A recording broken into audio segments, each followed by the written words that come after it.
tem que enfrentar? Os críticos. Quando ele percebe que apesar do jeito que ele ganha a vida, que apesar do quanto que ele tem na vida, que apesar da sua condição física de um homem de baixa estatura, Jesus está dando atenção para ele, sendo ele um traidor do povo, sendo ele um pecador, as pessoas começam a criticar. E talvez esse seja o pior obstáculo para a gente ter um encontro com Jesus. São aqueles que são do contra. Eu não queria te dar uma notícia numa noite tão agradável como essa, eu achei esse culto tão agradável, mas tem gente agora, ao vivo, 8h15 da noite, que está torcendo contra você. Eu sei que nós temos a mania de achar que a gente é gente boa demais, sabe? Às vezes eu fico observando algumas pessoas com as suas queixas sobre a vida, com seus trânsitos eclesiásticos, achando que elas são a medida e a régua de todas as coisas. Eu quero dizer para você, você pode ser a melhor pessoa dessa cidade. Tem gente torcendo contra você, esperando o seu deslize e já de camarote para a sua queda. Você pode viver a sua vida fazendo bem, plantando bem, querendo bem, ajudando as pessoas. Tem gente esperando a sua queda. Não esquece. Aquilo que está acontecendo com Zaqueu no verso 7 é o que acontece com cada um de nós. Existe uma torcida contra a nossa vida, não se engane. E se essa torcida contra a nossa vida fosse uma torcida do demônio, estava fácil. Demônio a gente manda sair em nome de Jesus. O problema é que essa torcida é de gente. Às vezes gente da sua família, por conta das várias disfunções familiares que a gente tem hoje. Gente da sua igreja, gente do seu convívio, gente da sua vizinhança, torcendo contra. Esse é um obstáculo de Zaqueu para o encontro com Jesus. O pessoal que torce contra. Não foi uma, nem duas, nem três vezes que nossa igreja teve o privilégio de receber pessoas arrependidas que entregaram a sua vida a Jesus. E não foram 2, 3 ou 4 vezes que eu ouvi de outras pessoas. Aquilo ali? Emocionalismo. Fantasia, fantoche, teatro. Conheço a peça. Torcida contra. Torcida contra. Não quer ver a transformação. Acha que não pode. Porque gente ferida fere os outros. E às vezes você foi ferido por alguém e você não admite que a pessoa que te feriu possa mudar. Você não admite que a pessoa que te feriu possa ter um salto de maturidade da vida, possa ter um encontro genuíno com Jesus, porque se te feriu, é uma pessoa horrível. E nós não achamos que algumas pessoas têm condições de mudar. Os críticos e a torcida contra eram um obstáculo para Zaqueu. Mas, continue com a Bíblia aberta. Vamos observar agora quais foram as atitudes de Jesus. Vimos quais são os obstáculos entre Zaqueu e o encontro com Jesus. Vejamos agora quais são as atitudes de Jesus. Primeira atitude de Jesus, versículo 5. Eu queria que você anotasse, são 4 atitudes de Jesus. E talvez seja o mais importante que eu já disse em toda essa série de mensagens, que já se delonga alguns domingos. Em primeiro lugar, verso 5. Não importa o tamanho da multidão, Jesus vê você. Não importa o tamanho da multidão, Jesus vê você. Quando Jesus chegou àquele lugar, olhando para cima, disse: Zaqueu. Porque agora o Zaqueu sobe numa árvore, que ele era um homem de baixa estatura. E para conseguir ver Jesus, ele precisa subir numa árvore. Porque só subindo numa árvore, Zaqueu é capaz de ver Jesus, de perceber Jesus no meio das multidões. E Jesus, contemplando a fé daquele pecador, contemplando a fé daquele vigarista, contemplando a fé daquele corrupto, contemplando a fé daquele traidor de Israel, Jesus olha para cima. Jesus podia olhar para os lados, para a direita ou para a esquerda. Jesus podia olhar para baixo. Jesus podia olhar para frente. Jesus olhou para cima. Porque olhando para cima, ele viu um pequeno homem em cima de uma árvore. Primeiro princípio é, não importa o tamanho da multidão, Jesus vai ver você. Jesus vai enxergar você. Nós somos tantos aqui nessa noite. Mas eu quero lhe afirmar que Jesus não te vê como um CPF, Jesus não te vê como um envelope, Jesus não te vê como um QR Code. Mesmo tendo tanta gente aqui, Jesus vê você como um. Ele conhece você, Ele está vendo você, Ele enxerga você. Há uns anos, eu tive uma experiência muito interessante com o Senhor. Porque as experiências mais interessantes com o Senhor são as de confronto. E quantas vezes o Senhor já me confrontou? Eu fui pregar num determinado evento, era um evento que tinha uma multidão, mais de 30 mil pessoas. E eu preparei o sermão, orei, e eu ia iniciar o sermão dizendo assim, porque é o seguinte, quando você vai pregar para uma multidão, você não pode chegar devagarzinho não, senão você não segura o povo. Você tem que chegar meio the king of the power of the bastard, você tem que chegar chegando.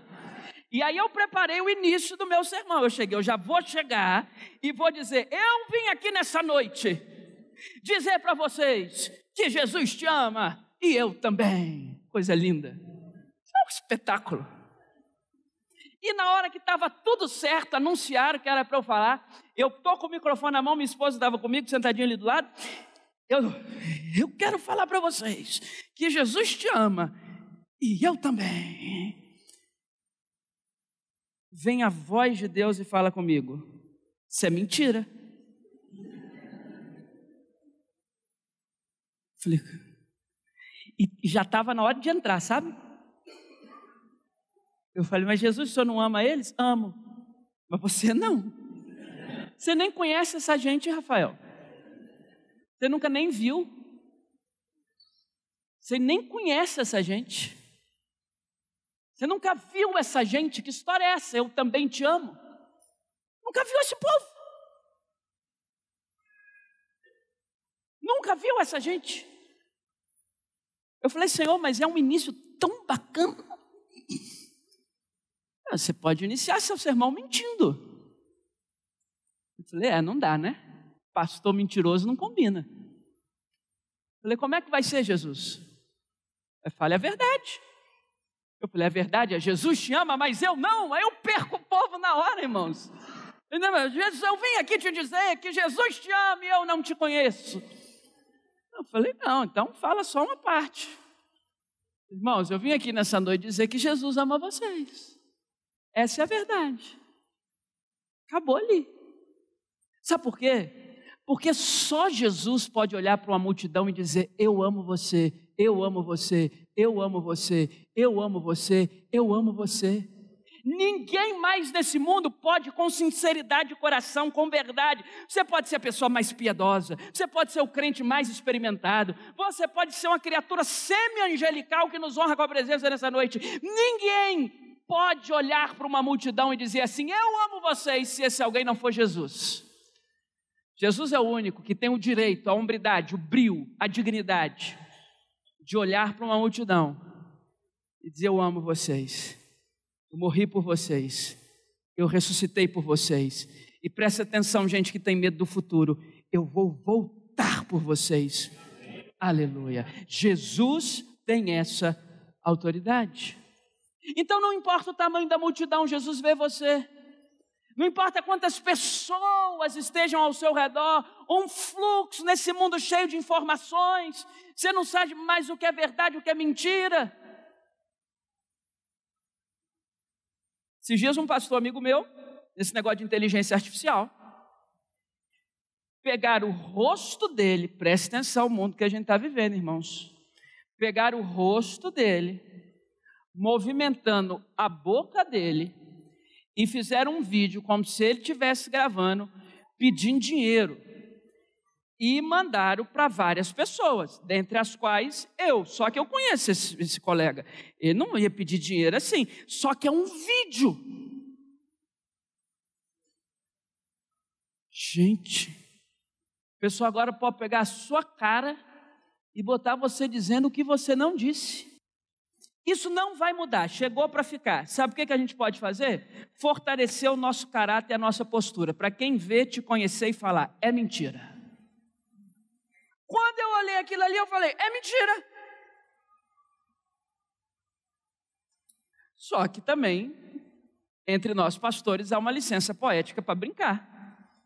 eu mandei um áudio para ele e disse: ô meu amigo, que bom, que privilégio, acabei de mandar aí 15 mil para sua conta para te ajudar, Deus abençoe e multiplique. Aí depois que ele se deu conta que era um golpe, Abdala, pelo amor de Deus, você mandou dinheiro. Eu falei: meu irmão, se eu tivesse um dinheiro desse, uma hora dessa eu estava longe. Que isso? Que loucura, brincadeira, a gente sabe que é golpe. Nesse mundo de tantas informações, nesse mundo tão acelerado, nesse mundo que você não sabe mais o que é verdade, mesmo estando diante dos seus olhos, eu quero dizer uma coisa para você: Jesus está te vendo. Em segundo lugar, verso 7. Não importa o que pensam de você, Jesus tem um plano. Não importa o que pensam de você, Jesus tem um plano. Verso 7, todos os que viram isso murmuraram, dizendo: ele se hospedou com um pecador. Claro, Jesus poderia ter ido na casa do chefe da sinagoga de Jericó.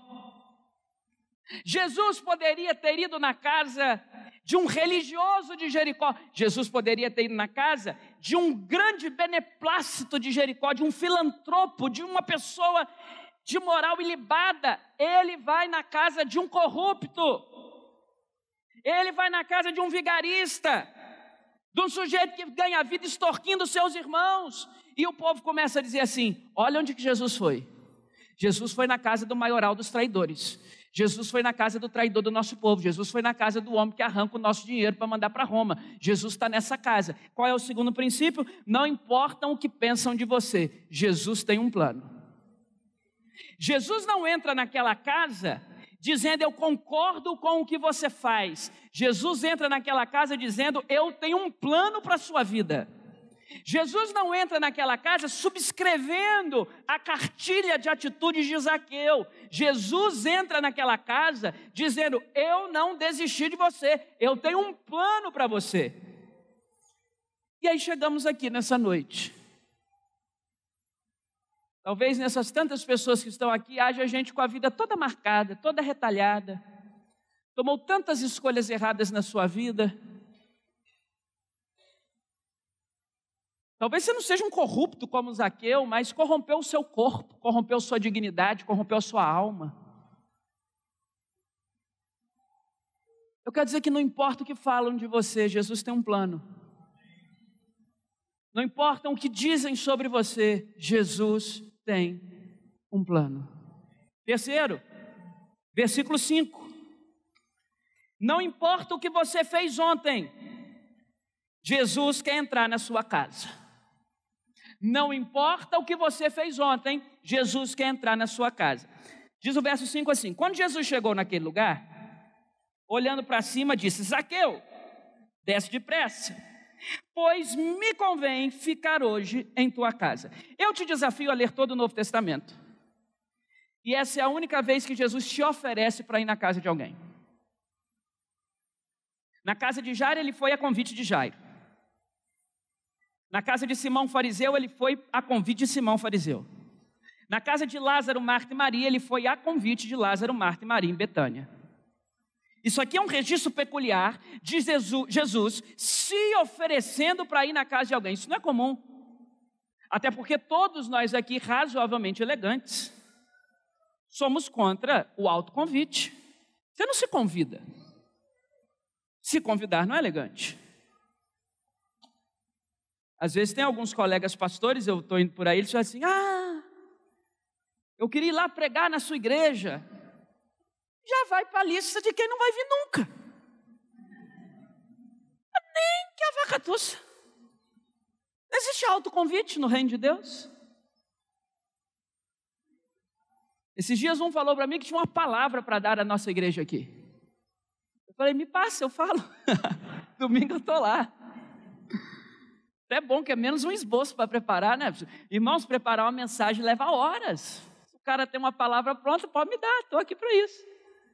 Não existe autoconvite no reino de Deus. De vez em quando eu recebo as mensagens: estou passando por Guarapari, que horas é o culto?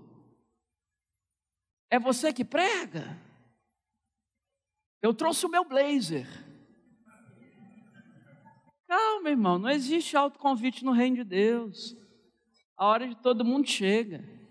O bonito é você ser convidado e não você ser um entrão. Você concorda comigo? Você imagina, domingo que vem, chegar aqui um pregador, eu falar: meus irmãos, estamos aqui recebendo o querido colega que convidou-se essa semana para estar aqui. Convidou-se. Não existe autoconvite no reino de Deus. Ou o vento da graça faz você ser lembrado, ou você fica quietinho. Porque não existe autoconvite no reino de Deus. Agora Jesus está se convidando para ir na casa desse homem. O propósito de Jesus é tão grande, isto é, o terceiro princípio, não importa o que você fez ontem, Jesus quer ir na sua casa. Jesus quer ir na sua casa.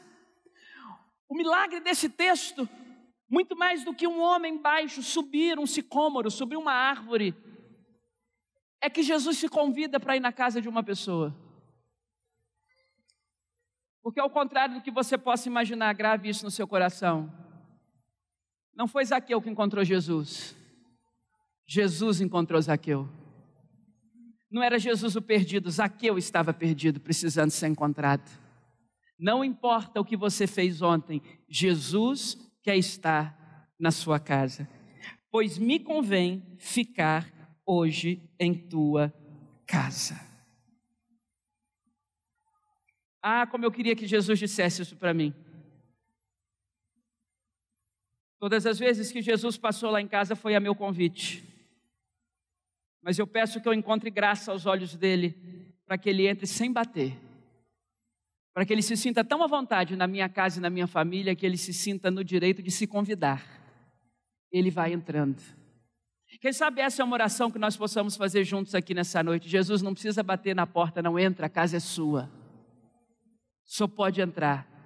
A minha casa pertence ao Senhor. Entra na minha casa. Quarto e último das atitudes de Jesus. Ainda no versículo 5. Preste atenção nessa, é mais difícil. Não importa Deus ser eterno, Ele tem pressa em te salvar. O verso 5, eu queria que você grifasse por fim essa expressão. Zaqueu, desce depressa. Grife isso aí, por favor. Desce depressa. Por quê? Porque se existe uma pessoa nesse mundo que não tem obrigação e não tem para que ter pressa, é Deus. Porque Deus vive no plano do eterno. Nós estamos naquilo que nós chamamos de cronos, cronômetro, cronologia, segundos, minutos, horas, dias, semanas, meses, anos. Deus está no kairos, Deus está no eterno. Deus está na ausência do tempo. E para alguém que vive na ausência do tempo, para alguém que vive no plano da eternidade, onde não há relógio, não existe pressa. Pressa existe para nós. Você vive apressado, eu vivo apressado. A gente sai de casa esbaforido para um compromisso, e o relógio passa, o despertador. Se você é como eu, você vai botar despertador de 1 em 1 minuto, com medo de perder a hora. Porque a gente vive apressado, nossa vida tem agenda. Deus não tem razões para ter pressa, porque Ele é eterno. Deus não tem um calendário que está adstrito, reduzido aos segundos, aos minutos, aos dias, às horas. Exceto quando Ele quer te salvar. Quando Ele quer te salvar, Ele tem pressa. Não importa o fato dele ser eterno, Ele tem pressa para salvar você. Por isso Ele olha para o Zaqueu e diz: Zaqueu, desce depressa. Por quê? Ele vai morrer depois, vai morrer, já está indo para morrer, mas não morreu ainda. Tem tempo para ir na casa dele, tem tempo para pregar na casa dele, tem tempo para conhecer a família dele. Por que essa pressa toda? Porque quando se trata de salvar alguém, Deus tem pressa. O Deus que é dono do tempo tem pressa de alterar o seu destino eterno. O Deus que é dono do tempo tem pressa de entrar na sua casa. O Deus que é o Senhor do tempo, está acima do tempo, não está submisso ao tempo. Ele tem pressa de salvar você, de resgatar você, de resolver a sua família. Ele tem pressa de restaurar o seu casamento. Ele não quer que você durma mais uma noite num leito frio, sem amor. Ele não quer que você passe mais uma noite numa família de fachada. Ele não quer que você passe mais um dia com os seus ímpetos e os seus instintos mais reprováveis. Ele tem pressa em nos transformar. Apesar dele ser eterno, ele tem pressa. Não importa o tamanho da multidão, Jesus veio ver você. Não importa o que pensam de você, Jesus tem um plano. Não importa o que você fez ontem, Jesus quer entrar na sua casa. Não importa o fato de Deus ser eterno, Ele tem pressa em salvar, em restaurar você. Agora, por fim, vejamos rapidamente quais foram as atitudes de Zaqueu. Vimos as barreiras, os obstáculos, os empecilhos entre Zaqueu e o encontro com Jesus. Vimos as atitudes de Jesus para resgatar esse homem do topo da árvore. E agora, de forma muito breve, para encerrar, vejamos quais foram as atitudes do Zaqueu. Primeiro, versículo 6. Obediência e alegria. Ele desceu a toda pressa e recebeu Jesus com alegria. Louvado seja Deus. Jesus pediu pressa, Zaqueu deu pressa para Jesus. Vem depressa, eu quero entrar na sua casa. Zaqueu depressa desceu daquela árvore. Eu fico imaginando uma pessoa pequena como ele descendo daquela árvore. Ele desce e Jesus vai até a casa dele e ele recebe Jesus com alegria. Porque na casa de Zaqueu só iam oficiais de Roma, porque judeu não ia na casa de Zaqueu. Ele é um traidor do povo. E aquela casa, as moscas de companhia e de civilidade, agora recebe a presença do Filho de Deus, obediência e alegria. Segundo, verso 8, qual é a segunda atitude de Zaqueu, além da obediência? Generosidade. Entre mentes, verso 8, Zaqueu se levantou e disse ao Senhor: Senhor, eu resolvo dar aos pobres a metade dos meus bens. Não foi Jesus que pediu, não foi o pastor que pediu, não foi campanha da prosperidade financeira, não foi preenche o seu envelope. Ele decidiu, ele falou: olha, dá para eu viver com metade do que eu tenho, a outra metade eu vou dar para os pobres. Andando por aí em Israel, andando por aí em Jericó, eu estou vendo muita gente com modéstia, com carestia, e eu estou aqui nadando de braçada. Sabe o que eu vou fazer, Jesus? Eu vou dar metade do que eu tenho para os pobres. Ele resolveu, Jesus não pediu.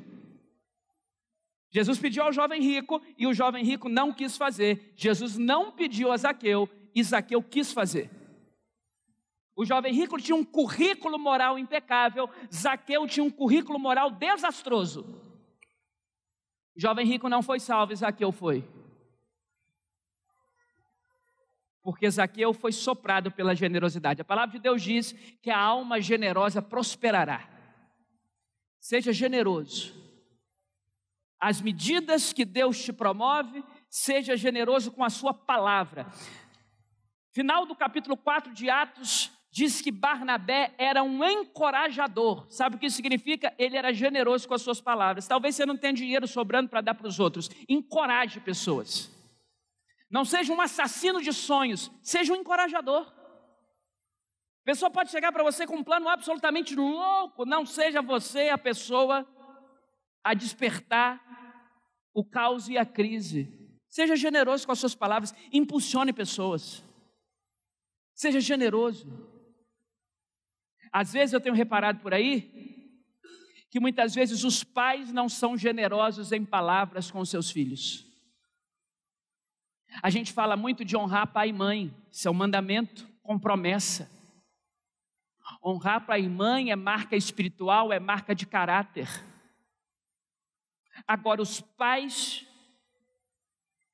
precisam ser generosos nas palavras com seus filhos. Já ouviu coisa do tipo: esse menino não vai dar em nada, esse menino só me dá problema, isso aqui acabou com a minha vida, depois eu não tenho mais paz. Esse menino aqui eu não durmo mais à noite, vai dar em nada, é mal aplicado na escola. Já viu isso? Seja generoso com as palavras com seus filhos. Meu filho é uma herança do Senhor. Está todo perdido. Aí você diz: não é poder de palavra não, é generosidade nas palavras. Não é ação afirmativa, não é teologia, sei lá do que não. Não, é generosidade das palavras. Deus vai resgatar o meu garoto. Meu garoto nasceu para ser um homem de Deus. Só está reprovando na escola. É só um teste, porque ele vai ser um Einstein para a glória de Deus.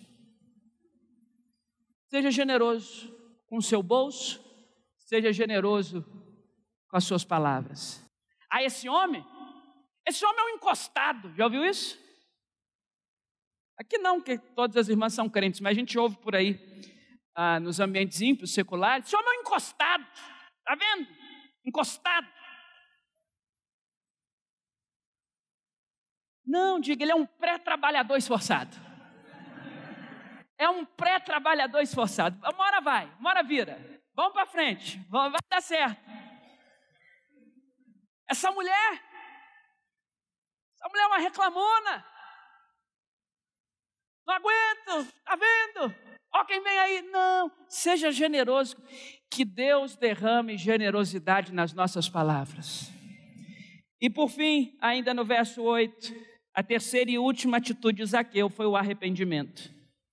E se em alguma coisa tenho defraudado alguém, eu restituo 4 vezes mais.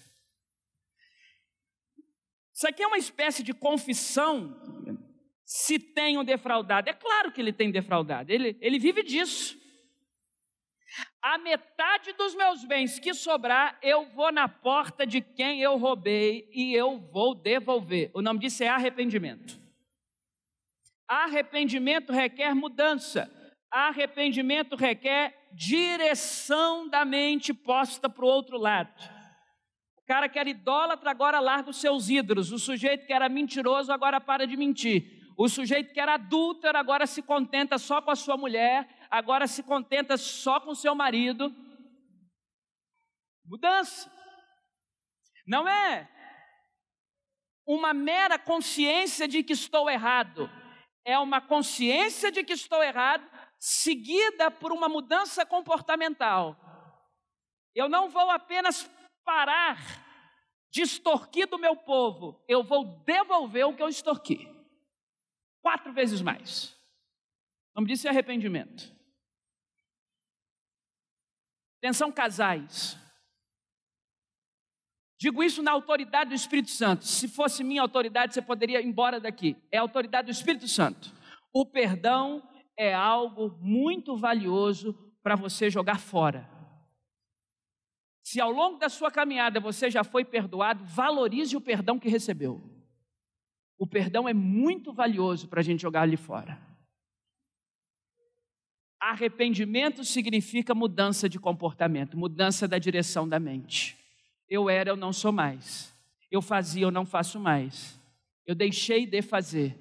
Eu deixei de cair nas raízes da minha própria cobiça. Eu mudei. Esse é o Zaqueu. Por quê? Porque Zaqueu é bonzinho? Bandido. Porque Zaqueu é um profissional ilibado? Corrupto.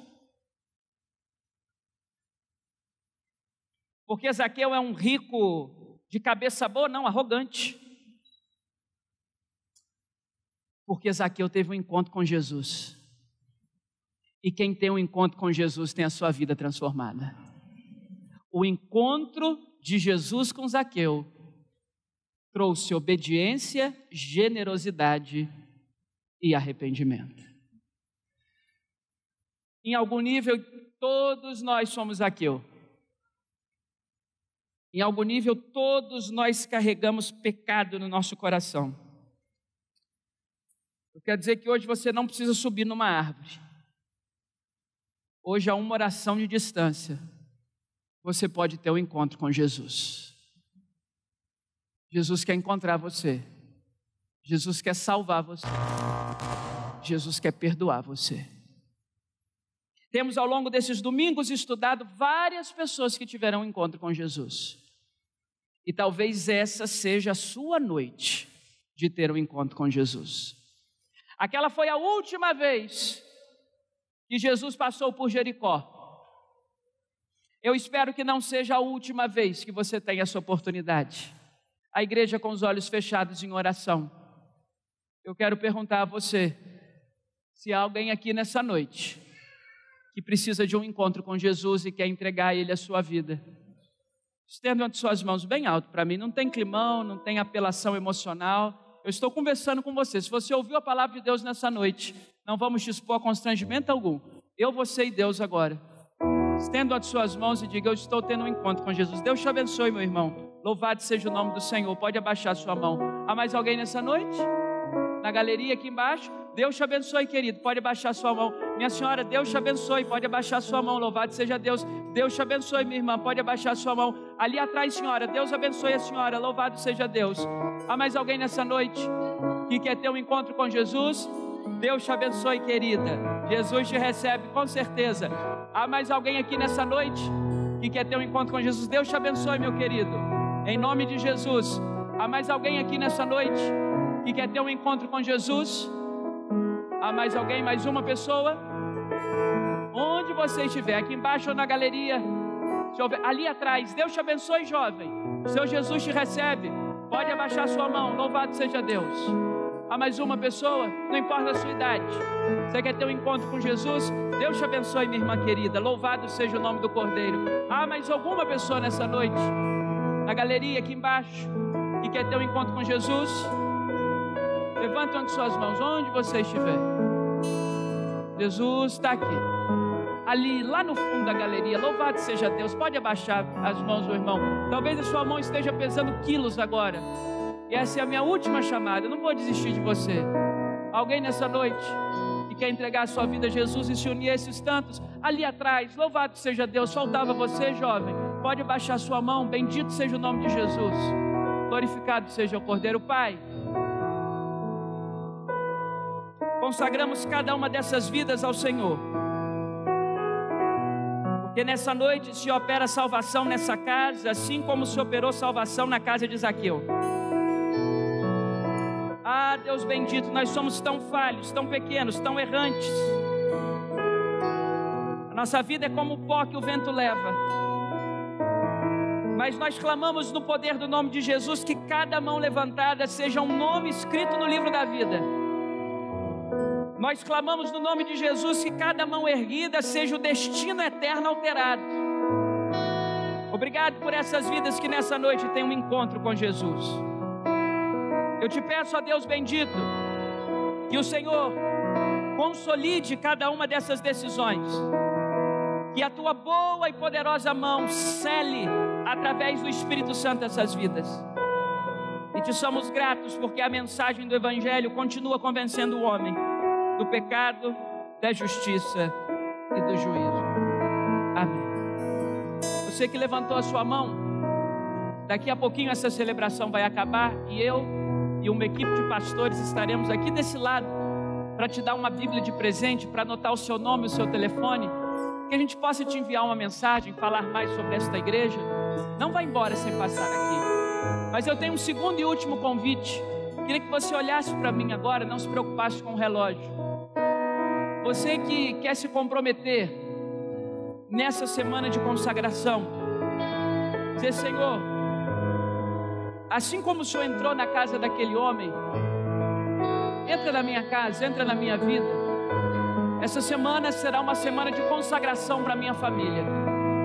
Se você hoje quer se comprometer nessa semana que a igreja vai viver e apresentar o seu propósito, o seu voto diante de Deus, sai de onde você estiver, vem aqui à frente, porque nós vamos orar consagrando esse voto e esse propósito diante de Deus. Vem cá, em nome de Jesus. Enquanto cantamos, você vem cá, nós vamos orar juntos.